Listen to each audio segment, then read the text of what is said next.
just to finish off the series of those Cries Unheard, there is another part to the notes of this, but to be perfectly honest with you, it's a philosophical analysis of the duality of the world and how it's built into the architecture of it. I won't include it within this series, but I will eventually get round to it, or if I don't, it will be in my new book that I'm currently writing. So, or if you desire to read that section, that last section that I won't cover here, you merely have to email me at silasspeaks@gmail.com and I will pass over those notes to you. So to continue, these connections between Yahwehism and these other, what really are, geographically, far-flung theologies and cultures is due to the extensive pre-Columbian and ancient international trade that was extant during a period of antiquity intentionally occluded by modern academia. As I cover in other sections of this book, the same entities that ruled in Babylon and even further back than that, conceivably, are the same devious and preternatural class running international trade today. Without a doubt, it takes no great intellectual flair to determine that one's trade internationally has been monopolised by a homogeneous and amoral clique, then they will use that inordinate wealth to thus gain political clout and drive forward the human cattle to new pastures, ones envisioned by their grim imagination.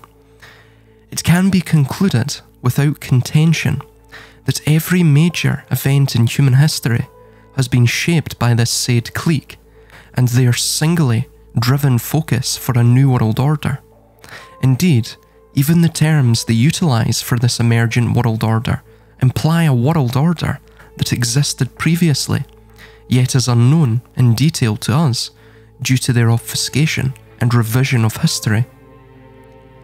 As they have done previously, libraries are destroyed and records sequestered under the banner of national security, but now with pure digitalism and recorded knowledge being saved onto easily erasable, especially if the Internet of All Things emerges, digital format.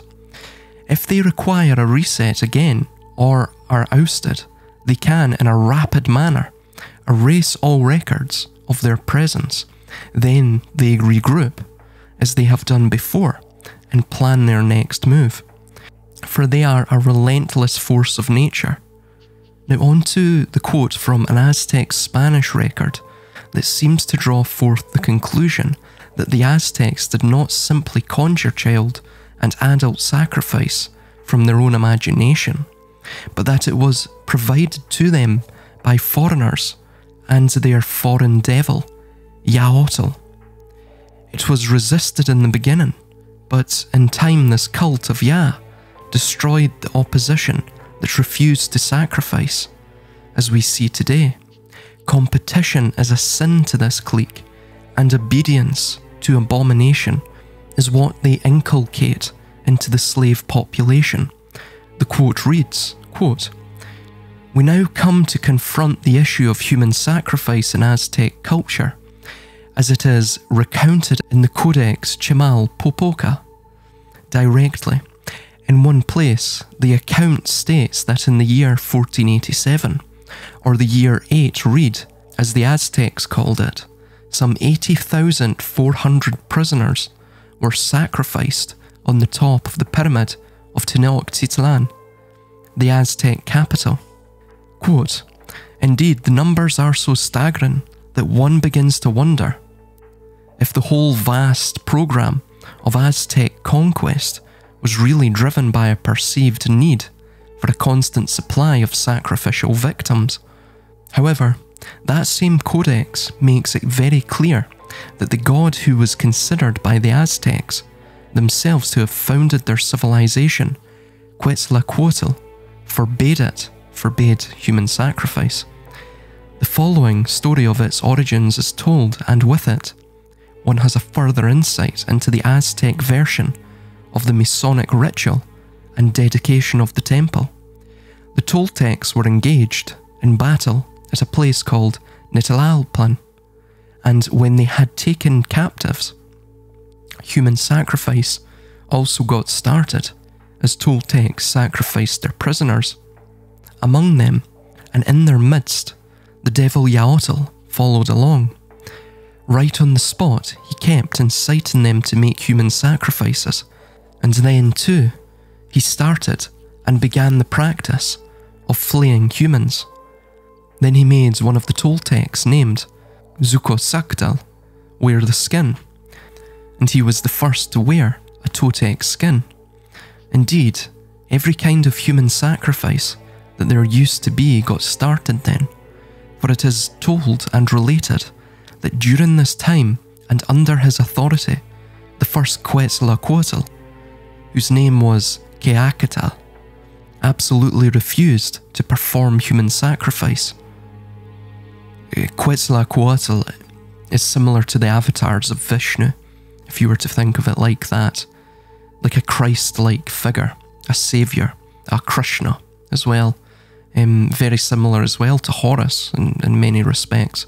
A mercurial character in terms of him being associated with Mercury, as opposed to, say, the demiurgic Plutonic aspect.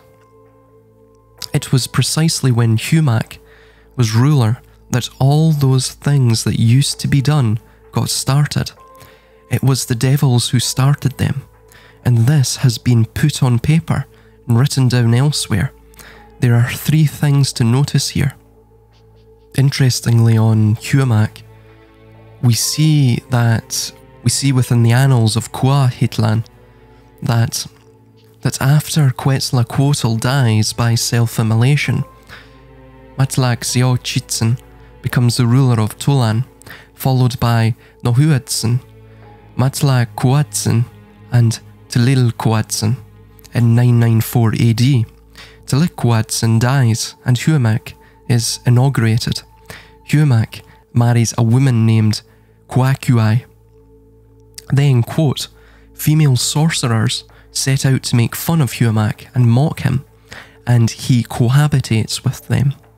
The sorcerers Yaotl and Texcatlipoca, so there's a differentiation made between the two, Yaotl meaning the enemy, or it can also literally mean war. It may also mean, by the way, Yaotl or the Ya god, quite literally.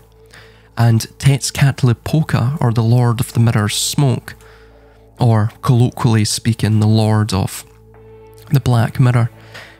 That idea of the Lord of the Mirror's Smoke links with the jinn of the Islamic and Semitic traditions, the beings of smokeless fire, if you will, transform themselves into women and cohabitate with Humac. Assumably, again, they're shapeshifters. Assumably, these are the same female sorcerers who mock Humac in the preceding sentence. Humac steps down. 24 years later. So bear that in mind, 24 years. 24 is a very interesting and significant number, numerologically. But that idea of 24, that is 7 times 3, with the remainder being 3, right? Why is that of interest here? Well, if you look at Genesis 1, 73 times 37 is the value 2701 or 2701. That is the gematria value of Genesis 1:1, right? So you've got that 24 years, which is 7 times 3 with a remainder of 3, right? Again, very interesting that we see that. Of course, 37, if you were to flip that around, again, if you were to take 73 and flip that round on its side, it also, interestingly, within the English, spells out L, right? As in the Saturnian-like god of the Canaanites and the early Israelites as well. So 24 years later, in 1018 AD, there is a great famine, right? A great famine. We hear this all the time. throughout all of the various stories concerning this clique, all the way back to the Amorites and their overturning of the Akkadian Empire through, you guessed it, famine primarily. Obviously infiltration as well, as we see with Yaotl and Tezcatlipoca transforming themselves, shape-shifting. So that great famine, get a load of this, lasted 7 years, right? Or a Shemitah. Again, is very interesting. That is a sabbatical year, which is 7 years. The sorcerers Yaotl and Tezcatlipoca requisitioned Huamak's children and sacrificed them, leaving their bodies in lakes. It says that this is the first time the sacrifice of human streamers occurs, and a footnote says that streamers refers to children sacrificed on mountain tops as offerings to the rain gods, the Tlalocs or Tlaloc. I just wish to say as well, what we're about to discuss here, this actually is seen within I Pet Goat 2. You're going to see all of these various sacrifices, and these all coalesce together with what would be referred to in the Vedic tradition as the dance of death, the dance of destruction, right? From destruction, of course, comes forth renewal. From destruction, of course, comes forth renewal. So just as well on the mountaintop, and the offerings made to the rain gods, that in essence goes back to Enlil, Sumeria, and Akkadia as well, where Enlil, the Lord of Air, essentially, or the Prince of the Wind, the Prince of Air. Of course, that's another appellation from the Abrahamic sense for the devil. And his temple was in Nippur. It was called Duranke or Ekur, which literally means mountain house. Or Ekur Ma, the house of the exalted mountain. Ekur Igi Bara, the house by the mountain which sees. Ekur Igi Gal, the house on the mountain endowed with sight. Ekur Mesikil, the house on top of the mountain of pure Mez. Mez is very similar to the Vedic idea of Dharma, which is righteousness. But Mez is a type of, laws or judgment. It's where the Jewish or the Hebraic term for mitzvah or mitzvot derives from. Of course, Moses had to climb Mount Sinai to receive the law as well, or the mitzvah, the mitzvots, the Mez. Again, a sort of Yama-like deity was this Enlil character. That was also a sanctuary of Ishtar, by the way. Ekur Nam Tila, house on the mountain, of which that mountain was called Life. The house upon the mountain of life. So this idea of material life, which is the domain of the demiurge, that is obviously the descent of the spirit, the death of the spirit. To be fully embroiled in this world is to be dead, right? Ironically speaking. Ekur Nizu, the house of the fearsome mountain, and sacrifices and food offerings were brought by the king to this area, and the king was described as the faithful shepherd or noble farmer. Again, the farmer of human cattle or the human cash crop, the faithful shepherd of the human herd. This links to Lush, right? This idea of Lush. Enlil is a demiurgic character that then transformed into Marduk, and then eventually all the way to Bel, and then Bel Shaddai, or the Lord who dwells upon the mountain. It's literally what it means within Aramaic. And then Bel Shaddai became El Shaddai, and that developed into Yahweh, and there's a sort of syncretization that occurred there. And, a few hundred years pass, and we have the beginnings of monotheistic Abrahamism within Babylon, or the Exodus within Babylon, rather. Samuel Noah Kramer stated that of these sacrificial rituals, that they were banquets and feasts celebrated from sunrise to sunset, with festivals overflowing with milk and honey, are alluring of plan and full of rejoicing, unquote. Overflowing with milk and honey. Where do we hear that about? That is right, the Old Testament. Israel is called the Promised Land, of course. It is a land flowing with milk and honey. We see it within Exodus 3:8, Numbers 14:8, Deuteronomy 31:20, Ezekiel 20:15. So very interesting. You're seeing these parallels, this seeming theological development within the Near East. So continuing on, in 1058, earth goddesses called the Ixkunanime arrive, and they take captives and use them in a sacrifice with arrows. This becomes a regularly occurring type of sacrifice in the name of the Ixkunanime, as the text says, quote, that was when the arrow shoot was founded, unquote. In 1063, Yaotl returns and starts a war between the Toltecs and unnamed opponent. The Toltecs take prisoners, and Yaotl incites them to use the prisoners as human sacrifices. This is how this type of human sacrifice got started. At this time, he also sings songs at Tex Calapan, and then he grabs a woman and flays her skin, and he makes one of the Toltecs wear the skin, and this was the origin of that kind of sacrifice. As an aside, the text reinforces that during the reign of Quetzalcoatl, no sacrifices were allowed, and it wasn't until the time of Huamak that human sacrifices started. In 1064, the Toltecs disband. Huamak leads them as they travel to Kinquok, and there Huamak sacrifices a human streamer, or literally a child. They travel to Kuaneanak, where Huamak's wife gives birth. They travel to Teocompan, and there, standing on a cactus, is the sorcerer, Yaotl. Now, just to link this back to the Old Testament, and again, a lot of people will not like this, but it's plain once you begin to look at all of this, all of these characters.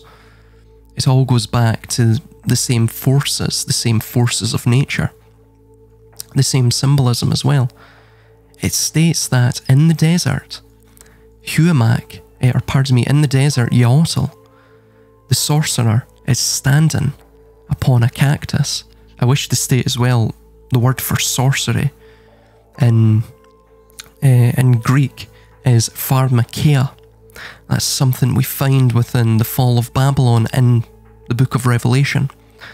Funnily enough as well, that idea of the sorcerers also appears within Atlantis, in the Atlantis story of the neo-esoteric, not of Plato, of the neo-esoteric. That would be Bailey, Blavatsky, these types of, perfidious characters.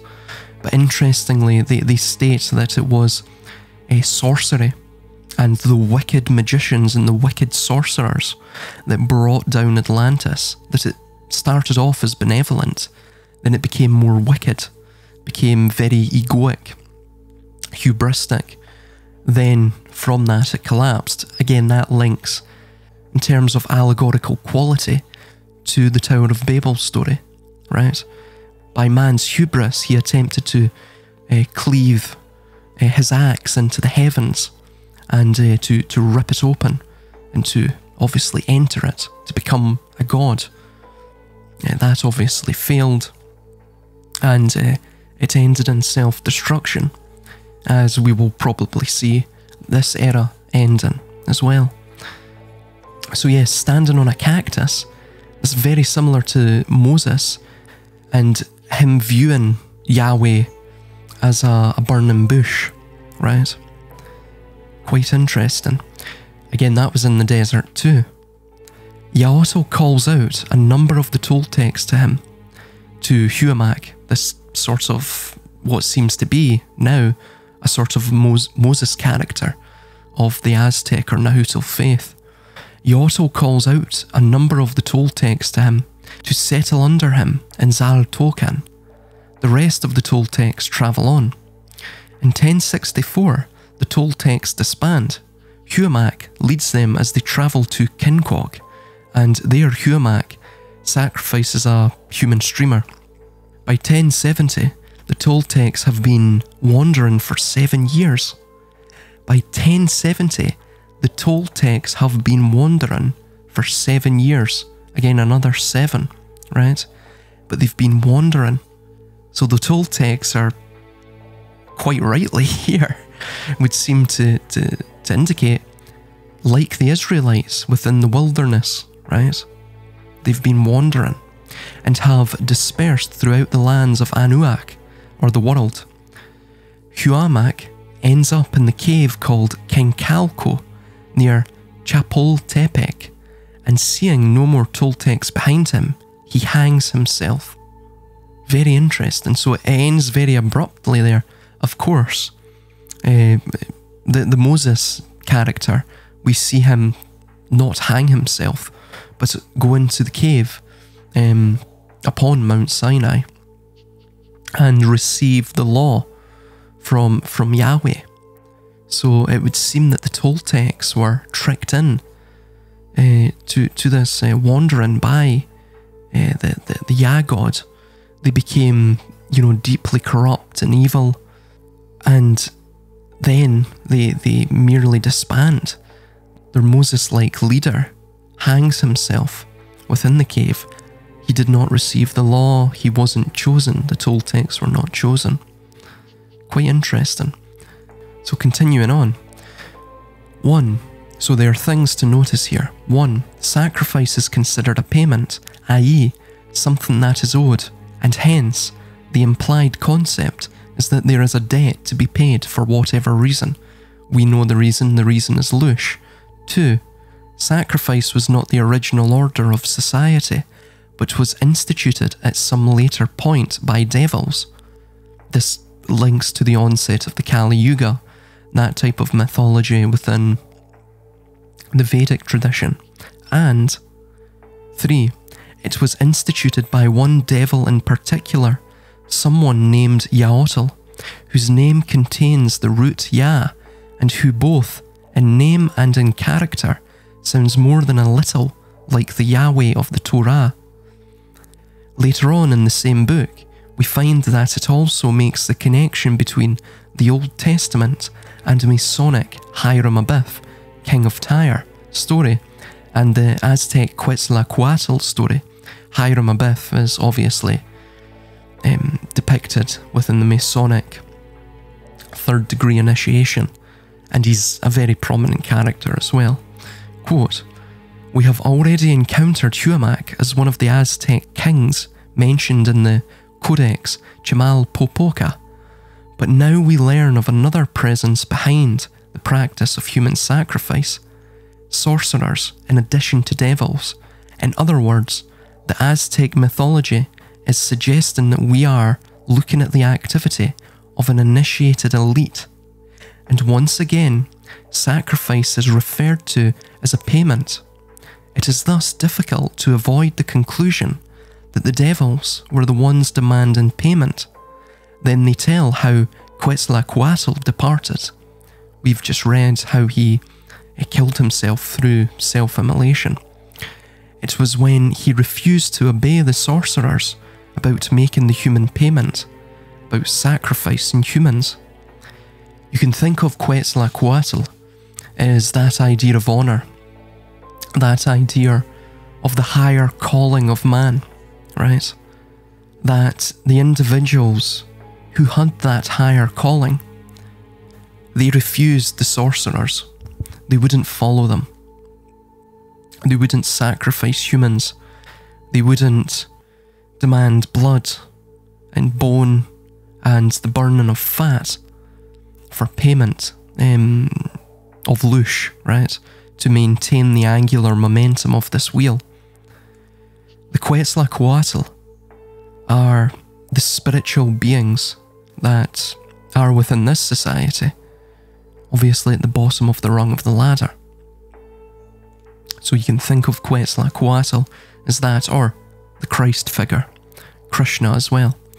Then the sorcerers deliberated among themselves, they whose names were Tezcatlipoca, Ehumecatli, and Toltecatli.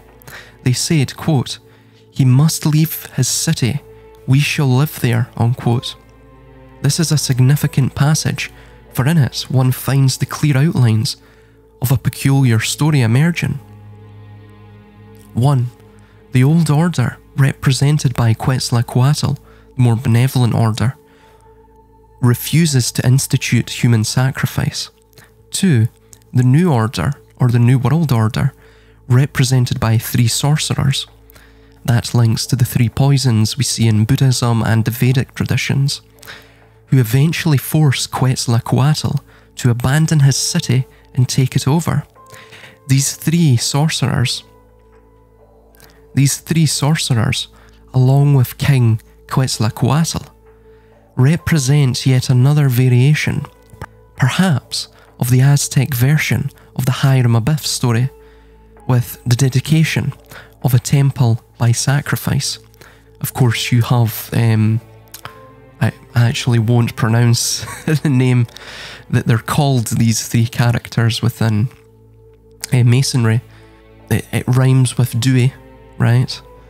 So yes, Quetzalcoatl would be the Hiram Abiff of this story, who is accosted by 3 unruly vagrants, or I believe individuals seeking the secrets to his craft. He denies them all and dies for it, of course. Of course, we see the same idea with Tlaloc, Yaotl, and Ixcuanime, the earth goddess. So those 3 are very similar too. We see them with an eye pet goat too as well. I'll get to that within my video that I will be doing on that. As you can see here, sorcerers and their devil, Yaotl and his host, or Yahweh Seviot, literally Yahweh, Lord of the Host, or Lord of the Army, desired to take over his city and dwell there, as we see throughout the brutal and bloody conquests commanded by Yahweh in the Old Testament. And that the initiated elite provided sacrificial payment to this devil for wealth and power, or general favour. Of course, we know these individuals as the chosen collectors of Loosh, the terrestrial collectors of it, those who induce the cycles of crisis, those who induce the cycles, the artificial cycles, of raising up a civilization then to collapse it. These cycles of crisis, or alchemical psychodramas, that corral us, the human herd, into the slaughterhouse. It goes without saying, but this is entirely indicative of the historical instance I cited above of this, and the Old Testament account given by Yahweh of his desire for the firstborns to strike terror into his own people. From Codex Chimalpopoca, where we read of Tezcatlipoca or Yaotl, the enemy, the same translation as Shaitan or Satan, Shin-Aten or Shabbatai-Aten, wherein Shabbatai is the word for Saturn in Semitic, and Aten is the word for disk, or the celestial heavenly disk, hence the black sun. Shin-Aten derives from the Shin, which is the name of the Lord, 2 Kings 21:7, coupled with that Aten or celestial disk. Of course, as well, we see a lot of the initiated elite, quote quote, the chosen, and their pawns strike the Shin hand sign, which is a type of W letter, right? It's a type of trident.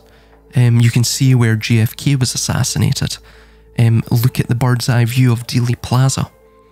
It's the Greek equivalent of the Shin, the Hebraic Shin letter, which is the Greek Psi. Again, very similar to the trident and all of that. That also ties back in with Atlantis, but I won't go into that here.